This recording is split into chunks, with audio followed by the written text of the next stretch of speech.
Week 4 of the PPL. Today, we're facing Schady of the Bayern Mewnich. There are one of 2 undefeated teams left in the PPL. Now, the last 2 weeks, they haven't been the greatest outings for the Nottingham Forest curse. I'll admit that. Week 2, we weren't prepared. Week 3, we let the win slip away from us. Let me make one thing very clear. We are not here to lose. We've been in training and we're more prepared than we've ever been before. It's time for Nottingham Forest curse to step up. The critics are starting to doubt us. We're getting haters. People don't think we can do it. People are not believing in the Nottingham Forest curse anymore. But it is time for the Nottingham Forest curse to step up. It is time for Nottingham Forest curse to achieve what we know we can. It is time for us to reach our potential, and we will do what no one else has been able to do before. We will break the Bayern Munich's undefeated streak. We will be the 1 in 3 and 1, and there is nothing anyone can do to stop us. It is time for Nottingham Forest curse to rise up, to step up, to reach what we know we can do. It is time, Nottingham Forest curse. We will beat Bayern Munich. Believe it.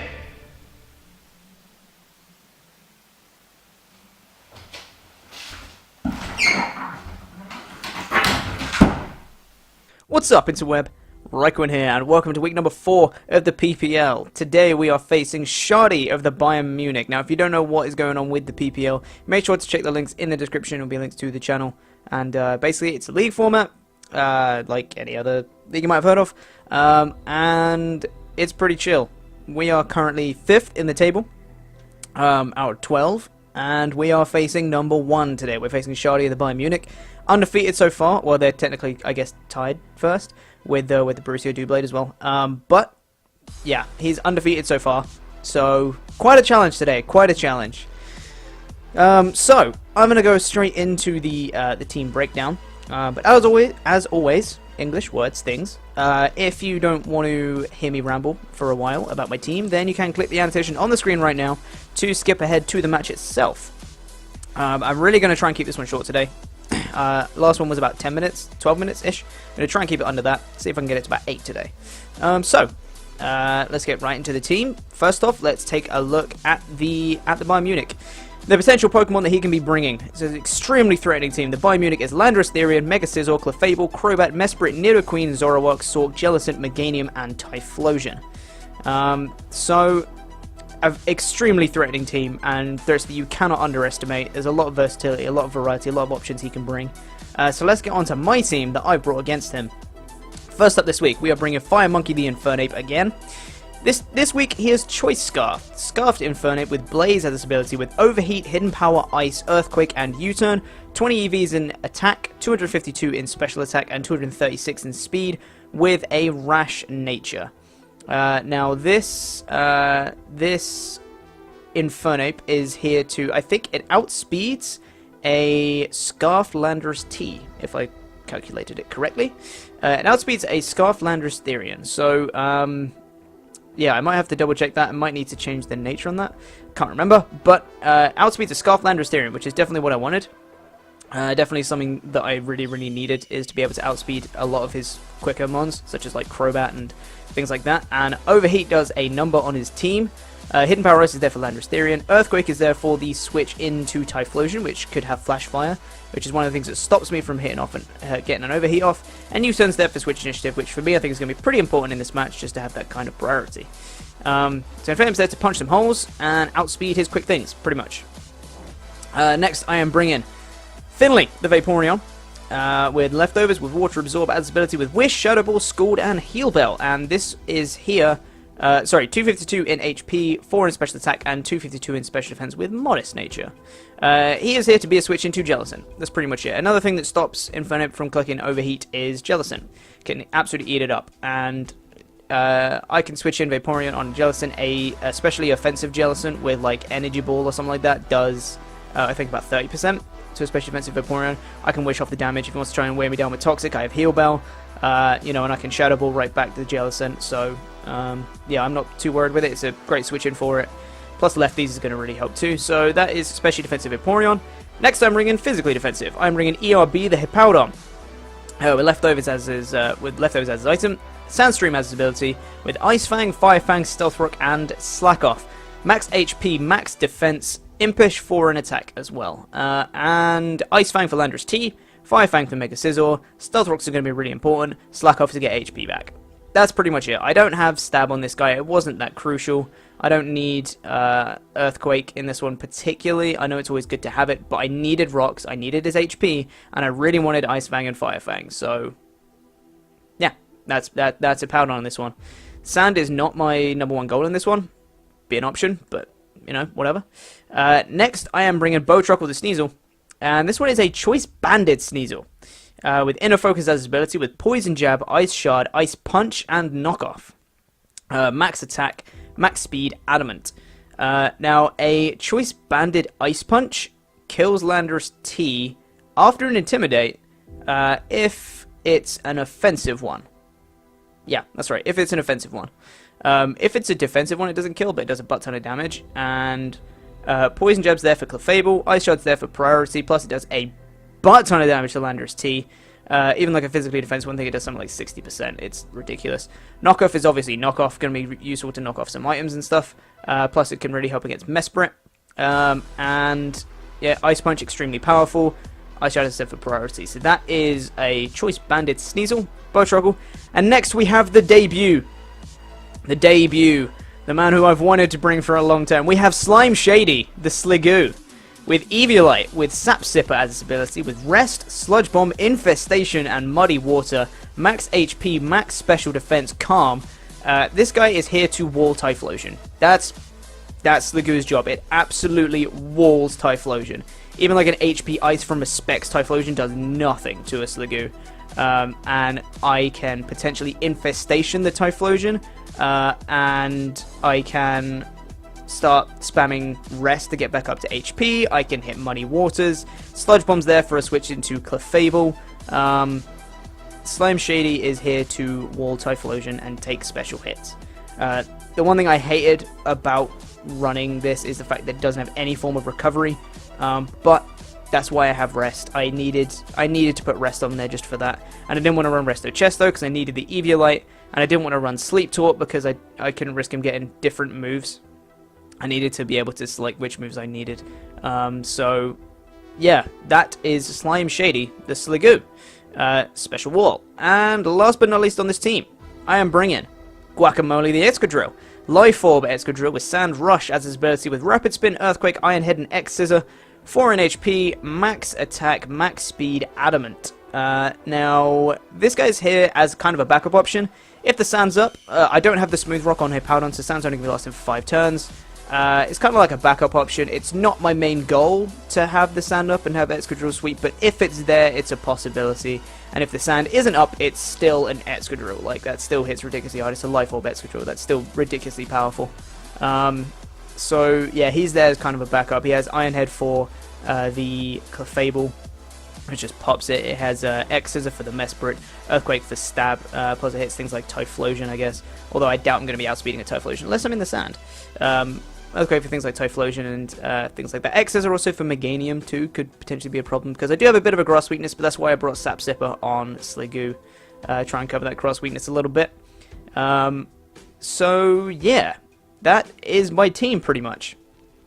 I told you I'd try and keep this one shorter. So that's my team.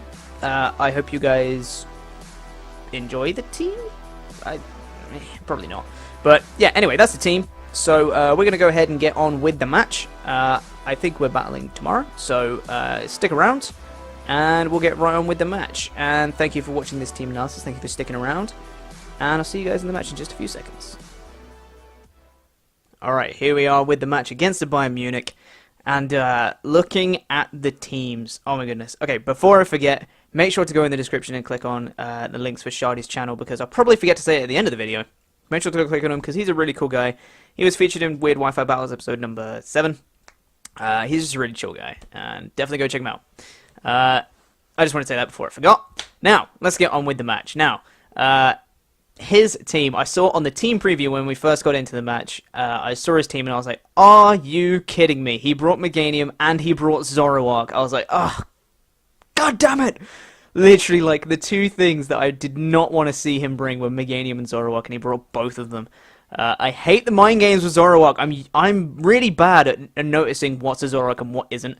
And Meganium was such a problem for my team. I'm extremely weak to Grass. And you guys will see as well, it has another move that really just screws me over. Now, I figured with his team, he'd probably, if his Landorus T is Scarfed, which I was hoping it was, if it's Scarfed, he's probably going to lead with it to go for a U-turn. That was my thought anyway, so I wanted to lead with Infernape, because 1, I'm Scarfed and I can U-turn on anything, and 2, if he does lead with Landorus T, I can outspeed it and get off an HP Ice. That was my thought initially. So let's get right into the match and let's see how this goes. So, as I said, I'm going to lead with my Infernape. I was really hoping he led with the Landorus T, but we can see in a second that he actually leads with Alba, which is his Crobat. Now, I did not want to go for a U-turn straight away because I would reveal I'm Scarfed, and I did not want to risk him being Scarfed, because if he was, he'd just kill my Infernape straight off, like Brave Bird, and he'd just gone. Infernape's too valuable, so I wanted to just switch out. It bluffs that I don't have a Scarf, even though I do, and I'm going to go into Hippowdon, get up the sand, and I can take any physical hit he wants to throw at me. He goes for an Acrobatics, he doesn't have an item, so he's going to go for the Acrobatics, and that was a crit, ladies and gents. That was a crit, and that did nothing. Hippowdon's an absolute beast. Physically defensive Hippowdon is so good. Now, he is going to be very scared of any kind of rock move at this point, and I figured this was a good time to go for my Stealth Rocks, because they turn a lot of potential KOs into guaranteed KOs. So they're very important in this match, as he's going to switch out into Memes, which is his Meganium, as I'm going to get up my Rocks. And those are pretty much there to stay. I don't think he only has Defog on Sizzle, which is the only possible thing he has to get rid of, or Defog on Crobat, I guess. Yeah, anyway. Now at this point, I do not want to stay in against the Meganium. I have Sap Sipper on my Sliggoo, so I figured I'd switch into that. Sliggoo was here for Typhlosion, which he didn't bring. I was like, ah, God, Sliggoo's not going to be doing too much work. As he reveals he has the Earthquake. Now that told me, and from that damage, that was a crit as well. That was a crit, again. Now from that damage, I ran a calc and I realized that was uninvested. He does not have attack investment on that Earthquake, which means he's specially invested, which means I knew he had to have Giga Drain or Energy Ball. Like, he just had to. So I had to bear that in mind going into it. Now at this point, I could have gone for a Sludge Bomb on Sliggoo, but I figured, no, let's switch. Let's go into Infernape. I didn't think he was going to go for another Earthquake again. I predicted him to switch, and I'm going to go into Infernape as he switches into Clefable, which isn't the greatest matchup, but I'm going to go for a U-turn. He still doesn't know I'm Scarfed at this point. Although apparently he ran a calc and figured that was probably Scarfed, but whatever. In my head, he still didn't know I'm Scarfed. I'm going to U-turn and I'm going to go out into Guacamole because the sand is up and he could potentially get a couple of kills here as his Clefable goes for Stealth Rocks. And that's absolutely fine. I knew I could potentially live any hit as long as he didn't have like Flamethrower, which he very well could have, but I doubt he would have gone for it against an Infernape, so I felt like I was pretty safe. The sand is going to subside though at this point, but it's still fine. I'm in against a Clefable. Like, I can still Iron Head this guy to no end. Now, he's going to switch out and go into his Landorus T, Miguel's boyfriend, the Landorus T, as he's going to hope for the Intimidate, hope this Iron Head isn't going to do too much. I figured I'd go for the safe Iron Head at this point. I didn't want to over-predict. After an Intimidate, let's see how much it does. Oh lord, the damage! Guacamole, you absolute beast! Now, he knows he can't take another one, but I do not want to run the risk of him being Scarfed. I'm going to go out into Hippowdon to potentially take an Earthquake, because I easily can, because I'm a Hippowdon. God damn it. I'm going to set up the sand again, as he does go for the Earthquake, which is absolutely fine. I was very worried of him carrying Grass Knot on his Landorus T, which would absolutely destroy Hippowdon, especially because I'm a physically defensive one this week and not specially defensive. But he switches out this time, which tells me he's Scarfed. I know he's Scarfed now, which is great. He's going to go into his Crobat, and I could have gone for the Ice Fang at this point, but I figured it was much more important to keep Hippowdon healthy, so I went for the Slack Off instead. I mean, Ice Fang wouldn't have killed Crobat anyway, and it doesn't really come into play that much, so I still think that was the best play to make. Go for the Slack Off, keep Hippowdon healthy. Very important to get up the sand when I need it, and for him to be able to take hits from Sizzle and from Landorus T. Now, he's going to switch out into his Clefable, as I'm going to switch out, predicting that, and I'm going to go into Guacamole. Because why not, right? Because I figured I could take any hit from a Crobat, and if he wants to switch in Clefable, that's absolutely fine. I'm in with my Guacamole in the sand. I was like, yes, here we go. This is the time right now. Now, he's going to be very scared. He can't switch in Landorus T because it will die to another Iron Head. So he's going to have to switch out and hope that Mega Scizor, well, regular Scizor until it Megas, can take an Iron Head. Which it can. I was really strongly considering going for the Earthquake, but I did not want to overpredict at this point. I go for the Iron Head, and let's see how well he takes this. He does not take that well at all. And I ran a calc, and I was like, can I kill with Earthquake? Maybe. There was a chance for me to kill with Earthquake. So I was like, you know what? Let's play a bit risky. Let's go for the Earthquake right now. Let's do this. There was a good chance. I got a good roll on that Iron Head, so let's go for this Earthquake. Can Guacamole take out this Mega Scizor with this Earthquake? Yes, he can, because Guacamole is an absolute beast, and you guys have no idea how happy I was when I saw that. I'd broken the deadlock, and I'd taken out Mega Scizor, which is one of the biggest threats on his team. I was so excited, and I knew I had the advantage at this point. I was like, alright, we got this. Let's keep this going. He brings in Clefable, and I see that he takes Stealth Rock damage. I'm like, that is not a Clefable. That's a Zoroark. So I'm gonna... No, get out there. Guacamole, save yourself. Just get out. I'm gonna go into Sliggoo because I need to be able to take this hit, whatever he goes for. He goes for the Dark Pulse, and Sliggoo has not done much this match. He was here for Tyranitar, Typhlosion, which he didn't bring. So I was like, you know what? Let's just sack off Sliggoo. He can't really do much this match. Let's keep this going. I'm going to sack off Sliggoo as Zoroark picks up a kill. And that's absolutely fine. That's fine. That's absolutely fine with me. And I know this guy's a Zoroark right now, which is great. I'm going to bring in Sneasel. I outspeed him. I know he's not scuffed. I've seen the Life Orb recoil, so I'm like, let's go for an Ice Punch. Might as well. There is no reason not to right now. I know I outspeed him. Let's go. He's going to switch out his Zoroark, and he's going to go into Clefable. Let's see how much a Choice Banded Ice Punch does against a Clefable. Let's see this damage. Let's go. Let's go, Sneasel. Let's go, Botrock. Oh my god, you just did half to a Clefable. You absolute beast. People who laughed at me when I drafted Sneasel, you are wrong. Sneasel is absolutely amazing. Now, I do not want to be... I know I can't kill him with another one for the leftovers recovery. I'm going to switch out into Hippowdon. I could have gone into Excadrill, but I did not want to risk the Flamethrower / Fire Blast possibility. So I'm going to switch out into Hippowdon, get up the stand again, as he does go for the Flamethrower, so I'm really happy I did that. As I go into the Hippowdon, which is absolutely great. I'm going to set up the sand again. I said it in the team preview that I didn't think sand would be that important, but it's actually really important in this match. It's kind of like a backup option, but it actually turns out to be pretty important. Now, I'm going to switch out my Hippowdon at this point, and I'm going to go into my Vaporeon, because there was nothing I could do to that Clefable. There was nothing I could do to it at all. And I knew he was just going to probably just keep spamming Flamethrower to prevent me from switching in my Excadrill. And I could potentially start wearing him down with some Scalds and things like that. He gets the burn off the Flamethrower, which kind of really sucks. Because the combination of Sandstorm damage and the burn damage is going to really start wearing down Vaporeon at this point, and I do not want that whatsoever. I know I have to fire off a Heal Bell at some point, but first I decide to go for a Wish, because it's very important to keep Vaporeon healthy, and I knew he was probably going to go into Meganium at this point, but he doesn't actually. As I'm going to go for a Wish, as I said, needs to keep Vaporeon healthy, very, very important to do that. He's going to go for a Soft Boil, and to me, that didn't really faze me too much, because if I can get Excadrill in against his Clefable, I can still kill it with an Iron Head, potentially. If it was max physical defense, I have a good chance to OHKO with Iron Head, so I wasn't phased too much about him healing his Clefable. That didn't worry me too much. Now, at this point, I predict him to switch now, or I knew he couldn't do too much to me, so I'm just going to go for a Heal Bell, get rid of that burn, and the Wish is going to come into effect and get me back to full health, as he does switch out his Clefable, and he goes into Memes the Meganium. Now, I knew he had to have some kind of special move. As I said earlier, he had to have Giga Drain or Energy Ball, is what I was assuming. I'm going to get the Heal Bell off, get rid of my burn, which is very nice, and I'm going to get back to full health. Now, I knew that would do a serious amount of damage. I knew he was Life Orb, and I knew he was probably going to be special attack boosting. That is what I would expect from him anyway. I did not want to mess around with this guy.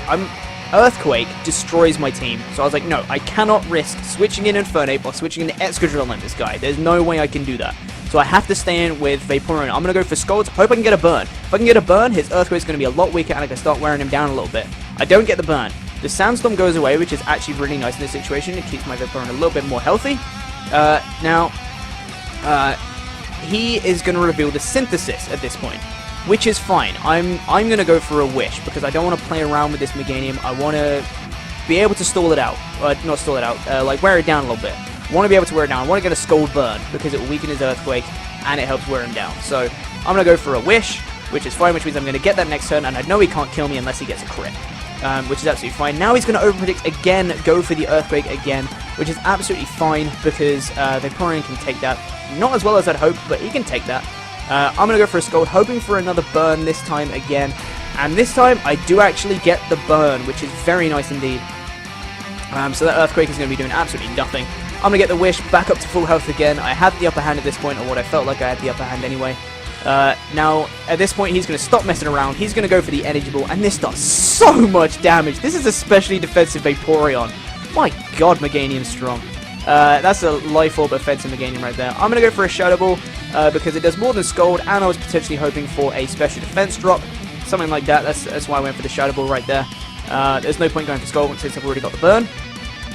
So now at this point, he just manages to hang on with his burn damage, and he's going to go for a Synthesis. I expected that, but at this point, I didn't really want to go for a Wish because I wouldn't be around for the next turn if he decided to go for Energy Ball. So I'm just going to go for a Shadow Ball, just start wearing him down, and I knew if he wanted to attack me, he'd be taking burn damage, and he'd be taking Life Orb recoil too, so I was fine with that, because I still had Sneasel in the back to potentially Ice Shot or Ice Punch him, but I just couldn't risk switching him in because he can't take hits.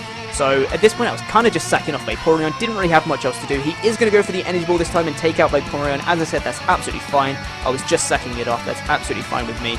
And he is now going to go down to his actual own Life Orb and burn damage, so that's very handy indeed. As I said, I did have Sneasel to Ice Shot or Ice Punch him, no problem. My camera stopped recording, which is good, it did now and not at the end of the battle. Now he's going to bring in his Zoroark, and at this point, that was absolutely fine, because it was a double down. This was a blind thing. I led with Infernape because I could U-turn on things. I outsped his entire team.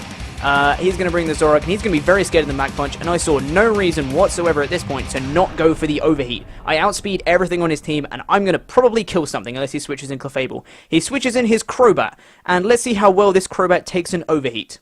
Spoilers, it doesn't. I'm going to get a kill on this Crobat. Infernape is going to take down this Crobat. Gets one kill, which is very, very nice indeed. Infernape putting in the finest of work right now. I'm at -2 special attack, which kind of sucks. He's now going to bring in Landorus T again, Miguel's boyfriend.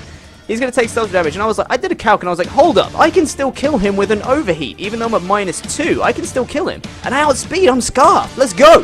Overheat, let's go. I'm so lucky that I didn't miss that. Let's see, can we take out Lando T? Yes, we can. Come on, Fire Monkey, you absolute beast. Oh my god. I was so happy with that. I taken out Mega Scizor. I taken out Landorus T. I was so convinced I had this match right now. He's going to bring in Clefable. I'm at -4 special attack, and I'm locked into Overheat. There's no reason for me to stay in. I'm going to go into Hippowdon to get up the sand once more, because he has 2 Pokemon left, which is Clefable and Zoroark. And I know, if I can get up the sand, if I can get an Excadrill, I win this match. So I was like, come on, we have to do this. We get the sand up. He predicts that. He predicts my switch into Hippowdon, and he's going to go into his Zoroark. Now, I knew he had Grass Knot. Absolutely fine. And I was like, you know what? That's absolutely fine. Kill Hippowdon. That means I can switch in my Excadrill, and I can just clean up with Iron Head. So let's see what he does here. I didn't really have much to do to him. I had, like, Fire Fang, I guess, and potentially get a burn, but, like, there's not much I could do. He does reveal the Grass Knot, which is absolutely perfect. He's going to take up my Hippowdon, which is great. That's exactly what I wanted. And now I'm going to be able to switch in my Excadrill, and Excadrill is going to be in the sand, and he outspeeds both of his remaining Pokemon. Let's see. Can we beat Bayern Mewnich? Let's go. In comes Guacamole. Let's see what Guacamole can do right now. Let's go for that Iron Head. We outspeed, and that is 100% a dead Zoroark. He is down, and his last poke is Clefable. Can Guacamole take out a full HP Clefable with an Iron Head? Let's go, Guacamole. Can we do it? Can we do it? Can we beat Bayern Mewnich? Can we prove the critics wrong? Yes, we can.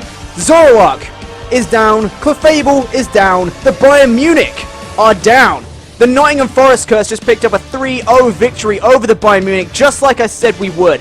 We have taken down the undefeated, and ladies and gentlemen, the Nottingham Forest Curse are 2-2 right now, and we are up. We are only going up from here. Next week, we are facing Alex, Onesie Burnett, Keltadino. A threat. But mark my words, we will win. We will beat Keltadino, and we are going to continue our winning ways. We have taken down the top dogs.